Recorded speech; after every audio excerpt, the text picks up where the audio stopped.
In the spring of 1945, Japan sat under a sky that had been claimed by engines and fire.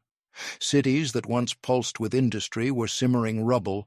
The inland sea, where fleets had once maneuvered with classical grace, had become a graveyard of hulks and precautionary anchorages.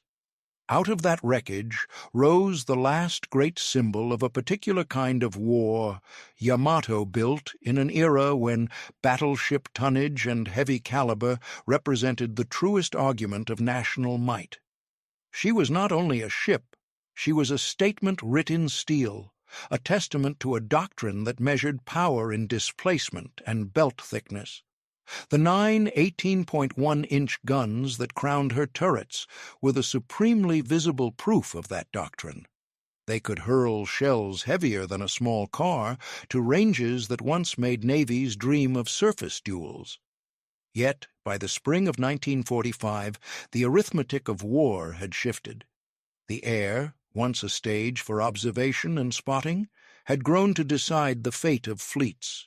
Inside Yamato's hull, generations of builders and sailors carried the faith that engineering and tradition could define victory.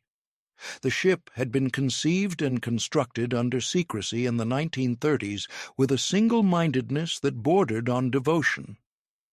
To the dock workers of Cure and the officers who supervised the trials, she was perfection incarnate, an answer to foreign tonnage, an insurance policy against adversaries who might dare to cruise within range of her guns. But the world had changed faster than doctrine. Aircraft carriers, the platforms that projected air power across thousands of miles of ocean, had proved decisive in battles from Coral Sea to Midway to the Philippine campaigns. With Japan's carrier fleet largely expended and with fuel shortages crippling mobility, Yamato's capability to change the strategic picture was limited. What remained was symbolism powerful, culturally resonant, and politically dangerous. From that dangerous mix of pride and desperation came Operation Ten-Go. The brief for the sortie was simple to read on paper and impossible to justify in strategic terms. Yamato would strike out from Tokuyama, accompanied by the light cruiser Yahagi and 8 destroyers. They would steam to Okinawa, arrive with barely enough fuel to reach their destination, and there either provide gunfire support to the defenders or beach and fight as a stationary fortress. No fuel would be reserved for return. No carrier air cover would be attached. It was a one-way voyage by design, a national spectacle intended to rally spirit rather than to alter course materially.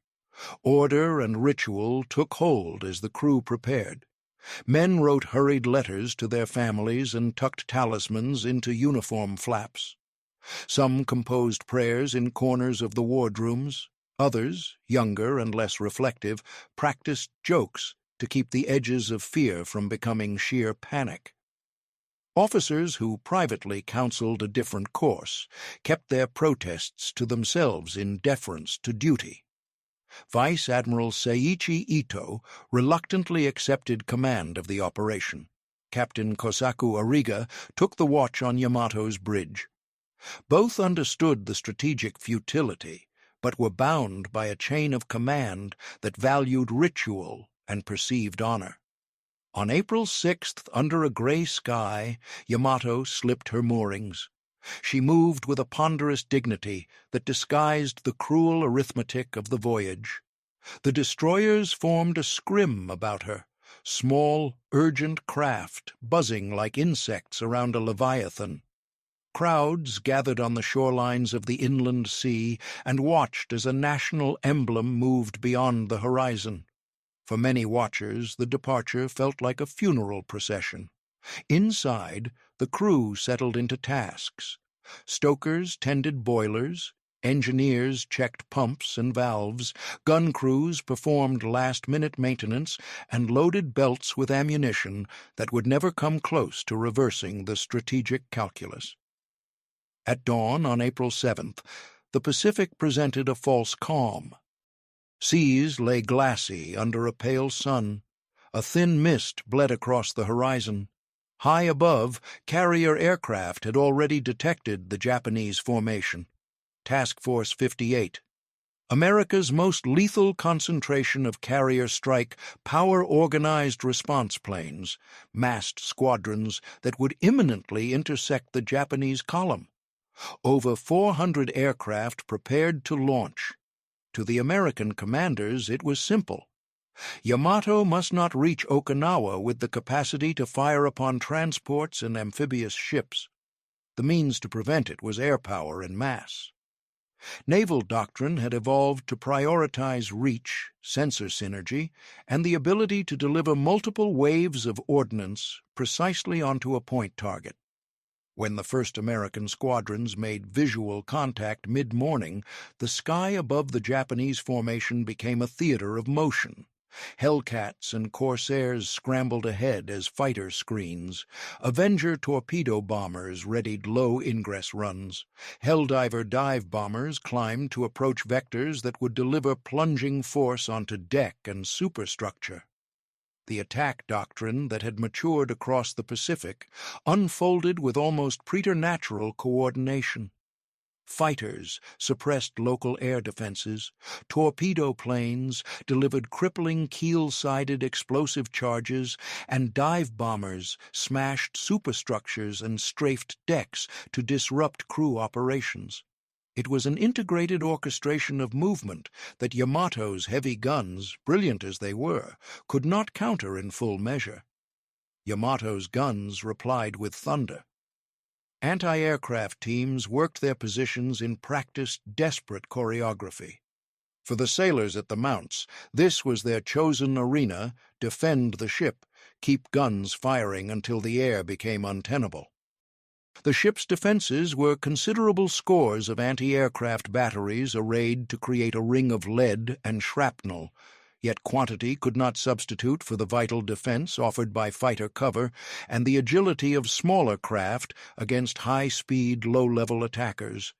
The Americans attacked in waves that intentionally split attention across multiple attack axes. Torpedoes struck in rapid sequence along the port side. Compartments flooded. Pumps strained. Damage control parties raced with gritted purpose, but water had become an implacable enemy, creeping into boiler rooms, into electrical conduits, into the lungs of the ship. Inside the hull, the sensations were intense and granular. The vibration of massive guns firing, the smell of powder and fuel and smoke, the suddenness of concussion when ordnance hit near enough to transmit a bone-deep throb, the whispered urgent orders scrawled and passed by hand as radios died, the sight of friends caught in blasts and tossed into the sea. Men who had trained for ship-to-ship combat found themselves in a new modality, fighting the sky, tethered to the deck, their survival hinging on the aircraft dogfight far overhead and on the timing and precision of coordinated strikes. Yamato's power was enormous. Her guns fired shells that left monstrous arcs in the sky, yet the projectiles could not trace the fast-moving, low-flying attackers whose pattern of approach exploited the geometry of time and altitude. As noon approached and then passed, the waves of attack intensified. Yahagi and the destroyers attempted to provide anti-aircraft screening and to maneuver to deter torpedo runs, but carriers could launch fresh waves to replace losses. Torpedoes found bilges and engineering spaces. The ship's list increased. Fires spread from deck to superstructure. The crew worked with mechanical courage pumping, shoring, plugging, hull bleeding, yet the systematic volume of attack outpaced repair. When bombs fell into the ready service lockers and incendiaries ignited powder, a new danger emerged, cooking off rounds that would cook the ship from within. Across the task force, the American airmen carried out their missions with a mixture of professional detachment and, later, a dawning sense of gravity. Pilots reported the surreal sight of a mammoth ship towering in the ocean, of men on her decks moving with uncanny calm even as explosions and smoke engulfed their posts. In the carrier's ready rooms, the mission debriefings were terse. The mood bordered on a sober recognition that history had been made before the ash had even settled. The attacks continued until the afternoon. Then the critical moment arrived when fires and flooding reached ammunition magazines, and the internal sequence of cooking off ordnance culminated in a cataclysm. The magazine detonations were not an instantaneous mystery, but the result of arithmetic and thermodynamics. When energy concentrates into confined spaces filled with propellant and munitions, the introduction of heat and shock can propagate a chain reaction. Once that chain started, it could not be stopped. The result was a convulsive explosion that sheared the hull, lifted superstructure into the air, and hollowed the ship into a scatter of burning debris. The blast was so violent that it produced a column of fire that reached high into the atmosphere and an accompanying shock that traveled over the sea. Men in other ships later described the sight as akin to a volcanic eruption at sea. When the smoke finally thinned, what remained of Yamato was a constellation of wreckage and oil.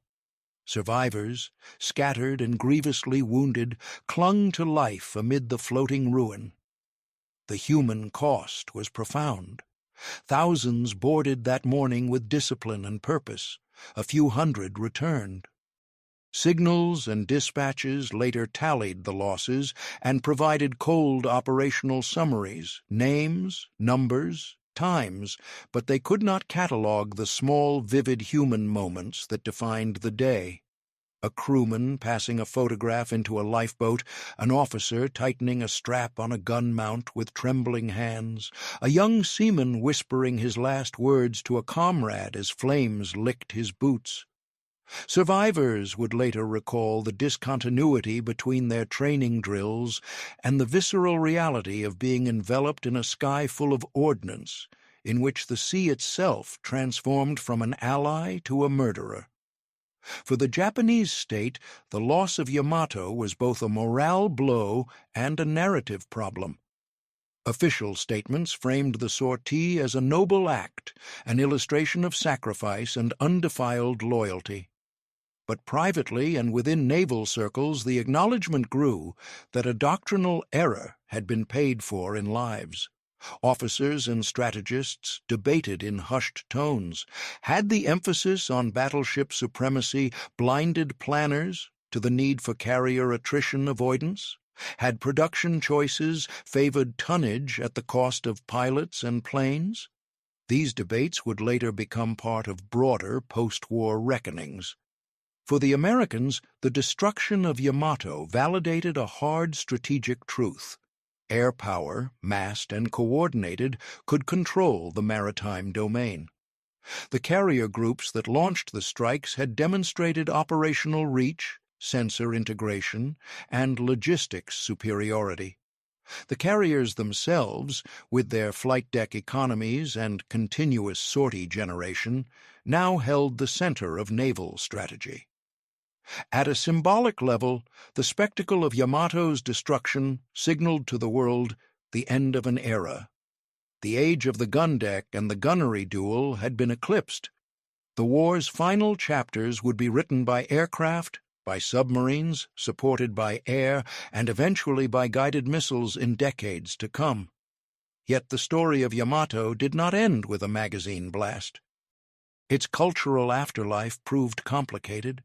In Japan, the ship's name became a locus for narratives about sacrifice, empire, and loss. Writers, poets, and filmmakers returned to the image of the great ship time and again, treating her as a tragic figure whose end both carried dignity and demonstrated futility. Some post-war voices cast Yamato as emblematic of imperial hubris, a nation that stayed romantic and ritualistic too long in the face of pragmatic change. Others see a different truth, that honor and symbolic action have a place in human life, even if their cost is great and their result historically futile. Technically, Yamato's disappearance accelerated naval thinking worldwide. The cold calculus of sailors and planners prioritized adaptability, the ability to operate in 3 dimensions, to protect assets through integrated air defenses and fighter screens, and to maintain logistical pipelines for high sortie rates. The immediate outcome involved the shift of resources toward carrier construction and anti-air warfare capabilities. Battleship design waned. Where navies retained heavy-gunned hulls, they repurposed or mothballed them. The weapon systems that mattered for the next decades were not heavy belts of armor, but aircraft, radar, anti-air missiles, and eventually nuclear strike capabilities. Still, the actual wreck is more intimate and immediate than doctrine. Divers and oceanographers who later explored the East China Sea found a landscape of torn metal, oxidized plates, and coral growing slow on the exposed surfaces. Gun turrets lie twisted. Personal artifacts, bottles, insignia, rusted cutlery populate the sediment. The sea's quiet reclamation of the hulks provides a mute, compassionate contrast to the eruption of violence that ended the ship's life. War's noise fades, the ocean's slow processes continue. In a way, the seabed becomes a monument assembled by nature rather than by ceremony. The personal stories of survivors and families fill in the moral texture. A widow in a port city kept yarn-bound letters for years, letters that described less of tactics than of small affections, the taste of rice, the color of a sunrise, the ritual of scrubbing brass. A veteran who survived the sinking described later how he could still, in old age, smell the particular metallic burn of a deck when it has been struck and is still reeking of char. For others, the memory was unremittingly practical. The endurance training that allowed men to survive hours in cold water, the medics who stitched wounds in stark field tents, and the quiet institutions that catalogued names and provided pensions to dependent family members. In naval academies and museums, the Yamato story became a case study taught with measured, sometimes bitter, clarity. The lesson was simple but stubborn. Technology upends practice, and institutions must adapt faster than cultural romanticism allows. When a technology like carrier aviation matures sufficiently, it is not merely a new tool to be used alongside old ones. It redefines the logic of engagement. Yamato, then, represents a historical hinge where strategic reality finally overcame symbolic posture. Decades later, the wreck continues to attract attention not out of fetishistic nostalgia, but because it offers a concentrated place to meditate on the costs of strategic error and of technological surprise. Every artifact recovered is a fragment of a life. Every data point the wreck reveals helps historians understand details about ammunition storage practices, about how the magazine explosions propagated, or about how Soviet-era recovery divers navigated the remains. Thus, the sea has become both archive and ossuary. Beyond the technical and cultural analysis, there is an ethical reflection. The order to send Yamato to her destruction is frequently presented as a moral conundrum. Is symbolic sacrifice ever justified by the possible morale benefits it confers? The answer is complicated. Some argue that the sortie was a form of national theater, a closing chapter in a narrative of honor that the domestic population required. Others view it as an avoidable slaughter precipitated by political theater and a refusal to accept strategic reality. The moral verdict depends on whether a society prioritizes symbolic coherence over strategic adaptation, and different societies will answer that differently depending on traditions and expectations. In Japan's case, pre-war and wartime culture placed a high value on ritualized loyalty and honor. That cultural logic made Tengo intelligible to many people at the time, even as its costs were devastating. The global naval lesson hardened in the post-war era. For naval architects, Yamato's fate catalyzed a shift. Seaworthiness would assume new criteria: air defense, missile integration, sensor networks, and flexibility of tasking. Battleship-era thinking, which once equated protection with survivability, gave way to doctrine that equated survivability with the capacity to avoid decisive engagement through ISR, intelligence, surveillance, reconnaissance, and rapid response. The carriers that took the stage after World War II were different beasts floating air bases that required immense logistical chains but offered reach and adaptability that a single hulking gun platform could never match. Yet, while doctrines and ship designs changed, the image of Yamato lingered. The ship turns up in novels and films as emblematic grief. It appears in museum exhibits as a lesson in design and error. It remains a subject of documentary film studies that pair archival footage with survivor testimony. The wreck's coordinates are not easily accessible to tourists, and exploration requires dedicated deep-sea equipment. But the intellectual curiosity it inspires parallels a broader human need to understand how empires make choices, how institutions cling to models, even as those models disintegrate under new forces. There is another dimension to the tale. The sailors who served on Yamato were individuals shaped by circumstances.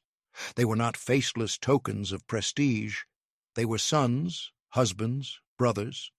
Their accounts, catalogued later in interviews and memoirs, show men who confronted fear with duty. A petty officer who survived described in later interviews the sensation of hands reaching into the water, some gloved, some bare helping each other into life rafts that themselves were subject to the indifferent sea. The endurance of these narratives complicates any simplistic moral framing. Even if the strategic decision to dispatch Yamato was an error, the men aboard handled their fate with a dignity and mutual care that history should recognize. In thinking about Yamato's final voyage, one must consider not only the hardware and the doctrine, but also the environment of information and misinformation under which leaders made their decisions. Japan's leadership operated under pressures: a defeatist public mood, political infighting, and a culture that conflated collective honor with martial myth. Meanwhile, American leaders enjoyed significant industrial and logistical superiority. More carriers, more trained pilots, more ordnance, and above all, a demonstration that massed airpower could be coordinated with carrier-based doctrine to neutralize even the largest surface threats. The asymmetry was not simply material, it was doctrinally structural. Operation Tengo, then, stands as a concentrated example of what happens when cultural imperatives override adaptive strategy. The spectacle of Yamato's last voyage is instructive in its specificity. A huge ship sailed to sea, deliberately deprived of returning fuel, into an airspace dominated by carrier aviation, and destroyed in a matter of hours by ordnance delivered from the air. Beyond the tactical details, there is a broader truth. The means by which war is fought reorganizes social and political life. When people organize national identity around material forms that technology has made obsolete, the result can be catastrophic. The wreck reminds us, in the end, of an enduring human paradox: that the things we build to secure us often outlive their usefulness, and sometimes create the very conditions of our vulnerability. Yamato was meant to be a bulwark and became a coffin. That tragic iron logic is part of a broader modern history. Institutions that fail to adapt to the technological realities of their own time can become instruments of their undoing. The sight of that mountain of steel dissolving into orange flame and scattered wreckage should be read not simply as drama, but as a lesson in humility. In museums, the ship's guns may point silently to sky and shore. In textbooks, her schematics stand as diagrams of engineering brilliance and strategic miscalculation. But the last and perhaps most human lesson is more intimate. War imposes costs upon people who are rarely responsible for the grand choices: craftsmen, sailors, families. Yamato's men were swept into a narrative larger than themselves. Some gave their lives in fidelity to that narrative, some survived and carried their memories like an ache. They remind us that strategy must be measured not only by victory or defeat, but by what it asks of ordinary humans. Finally, the day the air decided, everything must be understood as more than a military pivot. It is a human moment in which technology, culture, and choice converged.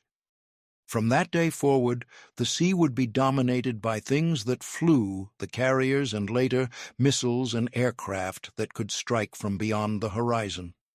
Yamato sank not because she was poorly made, but because the world had changed the rules of engagement. When a single day can announce such a pivot, history demands attention. The story continues to be taught, written, debated, and visited in archives and at sea. The great ship rests on the ocean floor, and above the quiet surface the world argues on. That is the lasting memorial to Yamato, an object lesson in adaptation, an epitaph for a doctrine, and a repository of human memory. The metal rusts, the stories remain, and the sea keeps its counsel. The final image is stark.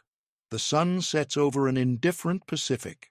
A war machine made by human hands slumbers beneath the waves, its guns forever silent. And the lesson echoes. When the sky becomes the decisive instrument of war, the sea must be read anew. The age of the battleship had ended, the age of the air had begun. That day, the air decided everything. In the years after the war, the memory of Yamato did not vanish with the tide. It lingered, quietly, beneath the surface of Japanese consciousness. When peace returned and the islands rebuilt under occupation, there were no brass bands for the Navy, no monuments raised to fleet victories. The nation turned inward, toward survival. Yet, somewhere in that silence, the legend of the great ship grew. At first it was whispered among veterans, then printed in memoirs, and finally retold in schools as a cautionary tale and as a lament.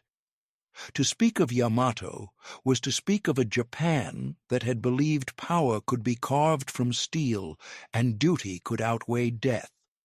In Kure, where the ship had been built, dock workers would sometimes pause at shift's end to look across the bay and remember the sight of her departing in April 1945. In their eyes, she had never returned. When the ship's wreck was found decades later, 180 miles southwest of Kyushu, the images broadcast on television reawakened old emotions. Elderly men wept quietly. Younger viewers saw for the first time the colossal reality of what had gone beneath the sea. The sonar scans showed twisted turrets, a broken hull, immense slabs of steel torn open like paper. For the surviving sailors it was both closure and reopening of grief, proof that their comrades still rested there, in a steel tomb more enduring than any monument ashore. The American sailors and aviators who had faced her also carried their own memories. Many of them, long after the war, spoke not of triumph, but of awe. They had seen something ancient that day, a weapon from another age, defiant to the last, vanishing under the combined will of a new world. Some described the moment when the plume of fire rose above the horizon.